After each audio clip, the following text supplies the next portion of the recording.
کتاب اللہ جو اللہ کی کتاب ہے، قرآن مجید ہے، اس قرآن مجید کے تقدس کی، اس قرآن مجید کی حفاظت کی، اس قرآن مجید کے ایک ایک لفظ کی، ایک زیر کی، زبر کی، ایک جملے کی، ایک ایک حرف کی حفاظت کی اور قیامت تک بقا کی ذمہ داری اللہ نے اپنے ذمے لے لی ہے۔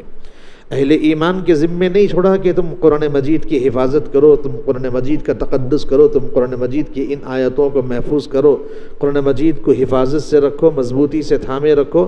فرمایا حفاظت کی ذمہ داری میں ہے۔ اللہ قرآن مجید میں فرماتے ہیں اِنَّا نَحْنُ نَزَّلْنَا الذِّكْرَ وَإِنَّا لَهُ لَحَافِظُونَ، بے شک قرآن ہم نے نازل کیا، اِنَّا نَحْنُ نَزَّلْنَا الذِّكْرَ وَإِنَّا لَهُ لَحَافِظُونَ، اور قرآن کریم کی حفاظت کی ذمہ داری بھی اللہ فرماتے ہیں کہ وہ ہمارے ذمے ہیں، ہم قرآن مجید کی حفاظت کریں گے۔ ظاہر بات ہے کہ قرآن مجید کی حفاظت سے متعلق جو اللہ کے نبی صلی اللہ علیہ وسلم نے ارشاد فرمایا کہ اللہ فرماتے ہیں کہ اللہ نے قرآن مجید کی حفاظت کی ذمہ داری دی ہے۔ قرآن مجید سے متعلق جتنی چیزیں ہیں، احادیث مبارکہ جو قرآن مجید کی تفسیر بیان کرتی ہیں، سب کی حفاظت کی ذمہ داری اللہ نے دی ہے۔ حدیث مبارکہ کا جو ذخیرہ ہم پڑھتے ہیں، یہ حدیث مبارکہ کو جو ہم کتابوں میں دیکھتے ہیں، ہر حدیث کے شروع میں کسی نہ کسی صحابی کا یا صحابیہ کا نام ہوتا ہے جنہوں نے اللہ کے نبی صلی اللہ علیہ وسلم سے وہ حدیث سنی ہوگی۔ جیسے مشہور ترین بخاری کی سب سے پہلی روایت ہے، سب سے پہلی حدیث ہے جس کو امام بخاری رحمۃ اللہ علیہ نے نقل کیا ہے، وہ حضرت عمر ابن خطاب رضی اللہ عنہ سے مروی ہے۔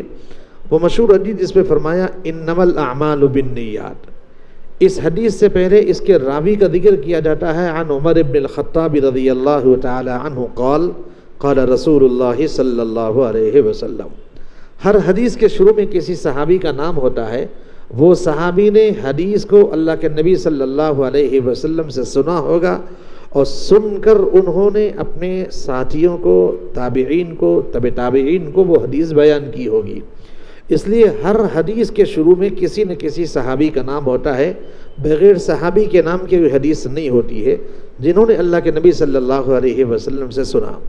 جیسے زیادہ تر روایتیں حضرت ابو ہریرہ رضی اللہ تعالی عنہ سے ہے، اکثر حدیثوں میں عن ابی ہریرہ رضی اللہ تعالی عنہ قال قال رسول اللہ صلی اللہ علیہ وسلم۔ حضرت ابو ہریرہ فرماتے ہیں کہ میں نے اللہ کے نبی صلی اللہ علیہ وسلم کو یہ حدیث فرماتے ہوئے سنا۔ کہیں عن عبداللہ ابن عباس کا ذکر ہوتا ہے، کہیں اما جان حضرت عائشہ کا ذکر ہوتا ہے کہ ام المؤمنین عائشہ رضی اللہ تعالی عنہ۔ ایسے ہی ہر حدیث کے شروع میں کسی نہ کسی صحابی کا نام و تذکرہ ہوتا ہے جنہوں نے اس بات کو، اس حدیث کو اللہ کے نبی صلی اللہ علیہ وسلم سے سنا اور پھر لوگوں کے سامنے اس حدیث کو بیان کیا۔ اسی لیے اللہ کے نبی صلی اللہ علیہ وسلم نے ایک حدیث میں ارشاد فرمایا کہ دیکھو اصحابی کالنجوم، میرا ہر صحابی ستاروں کے مانند ہے۔ اصحابی کالنجوم، میرا ہر صحابی ستاروں کے مانند ہے۔ بِأَيِّهِمْ اِقْتَدَيْتُمْ اِهْتَدَيْتُمْ، تم میرے جس صحابی کی بھی اتباع کرو گے تم کامیاب و کامران رہو گے۔ دا میسج میڈیا کے تمام سوشل چینلوں سے جڑے جیسے جوش موج، انسٹاگرام، فیس بک، یوٹیوب۔